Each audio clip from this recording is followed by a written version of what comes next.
प्रतिबंधी. नमस्कार, मी गोपाल ईश्वरसिंग राजपूत, राष्ट्रवादी काँग्रेस पक्षाचा माजी कार्यकर्ता होतो. 25 वर्षापासून राष्ट्रवादी काँग्रेस पक्षाचं काम करत होतो.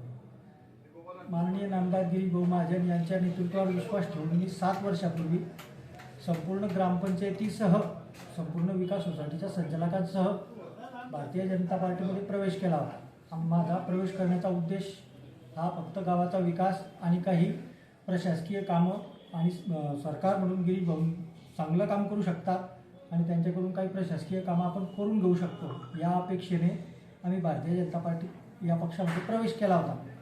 परंतु 7 वर्षाचा अनुभव पाहता गिरीश भाऊ यांच्याकडे मी वेळोवेळी प्रशासकीय कामं जसे की साखर कारखान्याचा विषय असेल, कुठल्या जमिनींसंदर्भात काही प्रशासकीय कामं असतील जे सर्वसामान्य शेतकऱ्यांचे होते, माझं वैयक्तिक कुठलंही काम तिथे नव्हतं.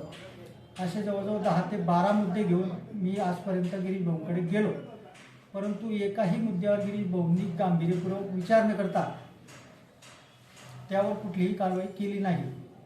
त्यामुळे मला असं वाटतं की मी सत्तेत राहून गिरीश भाऊंकडून जर काम करून घेऊ शकत नसलो तर मी विरोधात राहून विरोध प्रदर्शन करून त्यांच्याकडून ते काम करून घेण्यास सक्षम होऊ शकतो. म्हणून मी आज राष्ट्रवादी काँग्रेस पक्ष, शरद पवार गट, आमचे नेते आदरणीय दिलीप खोडके सर आणि राष्ट्रवादी काँग्रेस पक्षाचे तालुकाध्यक्ष आदरणीय किशोर पाटील यांच्या नेतृत्वावर विश्वास ठेवून प्रशासन जागा करण्यासाठी राष्ट्रवादी काँग्रेस पक्षामध्ये प्रवेश करतोय. प्रवाहाच्या विरोधात जाऊन जनतेच्या समस्या मांडण्याचा मी प्रयत्न करेल व पक्षाशी मी कायम प्रामाणिक राहील.